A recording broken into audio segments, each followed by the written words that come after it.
Payment methods में जाना है। अच्छा, पेमेंट मेथड्स में आपको दो मेथड में आप लोगों को बताना है, एक पेपॉल का और दूसरा जो है वो क्या नाम है, स्ट्राइप अकाउंट का। ठीक है, वो इंशाल्लाह हम नेक्स्ट में इंशाल्लाह ये दो चीजें कवर करेंगे। पेमेंट मेथड के बारे में मैं आप लोगों के साथ डिस्कस करूंगा। उसके लिए पेयोनियर का कार्ड आपके पास सब पास होना है, जिनके पास नहीं है वो अप्लाई कर दें आज ही। ठीक है, जिनके पास नहीं है वो पेयोनियर के कार्ड आज ही अप्लाई कर दे, आपको 10 से 12 दिन में ये कार्ड आ जाएगा। और ये जरूरी है स्ट्राइप के लिए।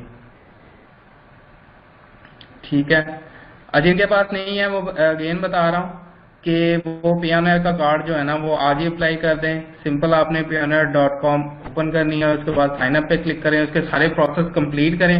कंप्लीट करेंगे तो आपको विद इन 10 to 15 डेज जो है ना आपको सारा मिल जाएंगे, इसकी डिटेल मिल जाएगी, आपका कार्ड मिल जाएगा, आप उसको एक्टिवेट करेंगे और देन जो है ना आप इजीली स्ट्राइप अकाउंट बना सकते हो। तो सबसे पहले आपके पास कार्ड होना जरूरी है। ठीक है, देन आप उसके ऊपर काम कर सकते हैं।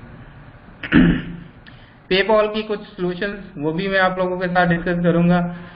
सो पेमेंट मेथड्स के अंदर कुछ चेंजिंग है वो मैं आपके साथ बता देता हूँ कि यहाँ पर अगर ये बाकी चीजें तो हम अटैच करेंगे, पेपॉल और क्रेडिट कार्ड।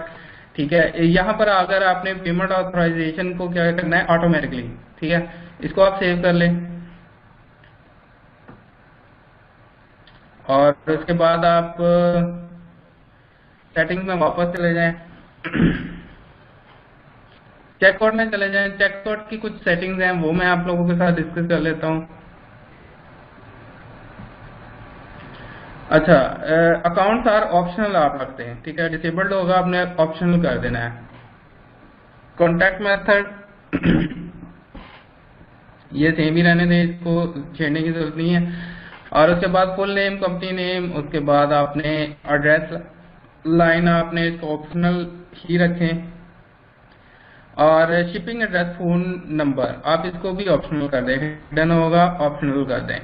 और while the customer is checking out using the shipping address is billing address by default, अब इसको अनचेक कर दें। अनचेक करने से वो खुद फिल करेगा। वैसे तो ये ज्यादातर जो है ना करते हैं, चेक रहने देते हैं, लेकिन मैं इसको अनचेक किया है तो मेरी कुछ जो पेमेंट है ना वो ब्लॉक नहीं हुई।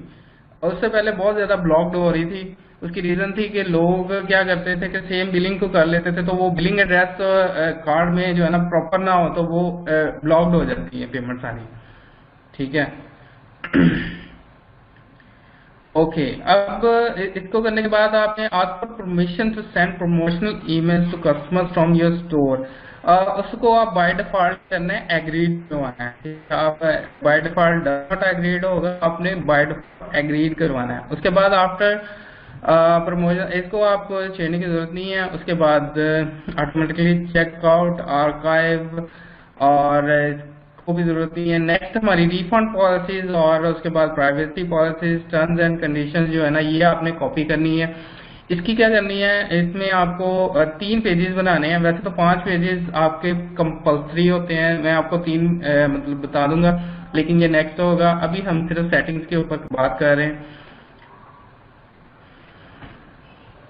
ओके, ये होगी हमारी। उसके बाद चेकआउट की, शिपिंग की जो है ना अभी शिपिंग का बात कर लेंगे और उसके बाद बाकी चीज़ों को छेड़ने की जरूरत नहीं है। नोटिफिकेशन या टैक्सेस वगैरह कोई इतनी खास चीज़ें नहीं है।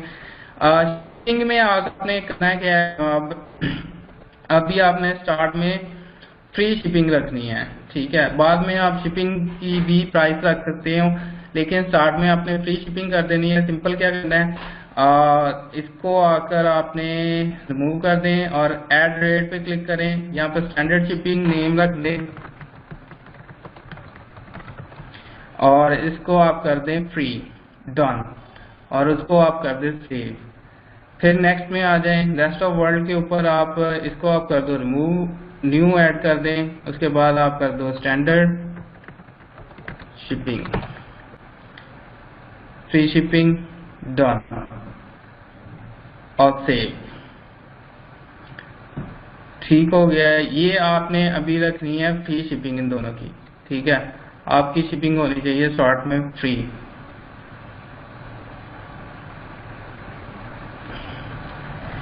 ओके, और नेक्स्ट आपको कुछ करने की जरूरत नहीं है शिपिंग के अंदर। और उसके बाद आपने क्या करना है, यहाँ पर नोटिफिकेशन में एक दो चेंजेस हैं, वो मैं आप लोगों के साथ डिस्कस कर लेता हूँ। बाकी टैक्सेस, फाइल्स, सेल्स चैनल के ऊपर कोई जाने की जरूरत नहीं है। इसमें कस्टमाइजेशन में जाएं और यहाँ पर अपना लोगो, आप जो भी आप बनाएंगे, आप लोगो आप लोगों का अच्छा होना चाहिए, ये मैं बता दूं, ठीक है। लोगो आपने यहाँ पर लगा देना है, ठीक है।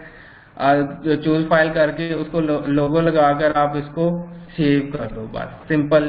नोटिफिकेशन के ऊपर यही चेंजिंग करनी है, ठीक है। बाकी फर्दर इंशाल्लाह इसके ऊपर मैं मजीद आप लोगों को बताता रहूंगा कि कौन कौन सी चेंजिंग करनी है। नेक्स्ट में आप लोगों को सारी चीजें बताएंगे इंशाल्लाह कि आपने स्टोर के ऊपर थीम कैसे लगाना है, और उसके बाद कौन से थीम यूज करना है, किस तरह उसकी मतलब सेटिंग करनी है, हर चीज जो है ना वो सारी इंशाल्लाह मैं आप लोगों के साथ डिस्कस डिटेल में करूंगा।